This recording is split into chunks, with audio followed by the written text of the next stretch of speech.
జీతాల కోసం 10 రోజులుగా సమ్మె చేస్తున్న అధికారులు నిమ్మకు నీరెత్తినట్లు వ్యవహరిస్తున్నారంటూ శ్రీ సత్యసాయి జిల్లాలో వినూత్న నిరసన చేపట్టారు. సత్యసాయి తాగునీటి పథకం కార్మికులు సమ్మెను మరింత ఉధృతం చేస్తూ కొత్త చెరువులో మట్టిని తింటూ నిరసన వ్యక్తం చేశారు. 9 నెలలుగా జీతాలు ఇవ్వకపోవడంతో కుటుంబాలు పస్తులు ఉంటున్నాయన్నారు.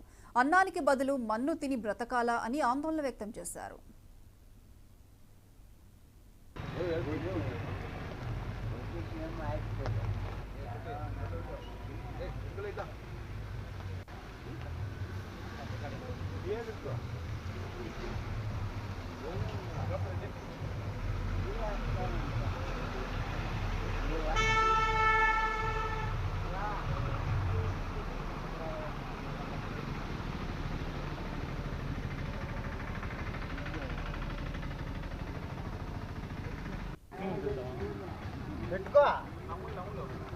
అన్నానికి బదులు మేము మట్టి తింటాన్నాం.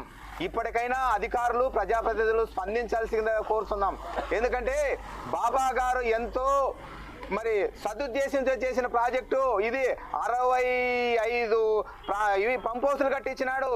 తర్వాత వచ్చేసి దీంట్లో వచ్చేసి 542 మంది కార్మికులకు పనిచేస్తున్నాము. తర్వాత 900 విలేజ్లకు నీళ్లు పోతా ఉన్నాయి. మరి ఇంత అభివృద్ధి జరగాలని మీరు అంటున్నారు, కానీ ఎక్కడ అభివృద్ధి? ఇన్ని గ్రామాలకు నీళ్లు పోకపోతే మీరు ఏం చేస్తున్నారు? మన్ను తింటా ఉంటే కూడా పట్టించుకోలేని పరిస్థితిలో పాపాన పోకపోతే మేము ఏం చేస్తే మీకు చలనం వస్తుందో మాకు అర్థం కావడం లేదు. అయ్యా, రోడ్డు మీద పొరలాడుతున్నాం, దండాలు పెడుతున్నాం. మీకు కాళ్ళు పట్టుకోవడానికి ఒక్కటే మార్గం. మరి మీ కటౌట్లు ఎక్కడైనా దొరికితే ఆ కటౌట్ల దగ్గర మీ కాళ్ళు పట్టుకోవడానికైనా మేము సిద్ధంగా ఉన్నాం. ఎందుకంటే మేము పస్తులు ఉన్నాం కాబట్టి మీరు తెలుసుకోవాలని కోరుతున్నాం.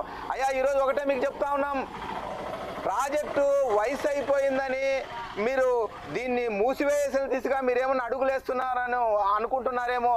కన్న తల్లి మనల్ని పెంచి పోషించిన తల్లి వృద్ధాప్యంలో ఉన్నప్పుడు నిర్దాక్షిణ్యంగా బయటికి ఎలా గెంటుతా ఉన్నారు, అలాంటి పరిస్థితి సత్యసాయిలో వర్కర్లు కూడా అలాంటి పరిస్థితికి తీసుకొని వస్తున్నారని మేము ఈ సందర్భంగా మేము పత్రికాముఖంగా కూడా ప్రభుత్వానికి తెలియజేస్తాను. ఇంత నిర్లక్ష్యమా, ఇంత దౌర్భాగ్యమా మా ఎడల?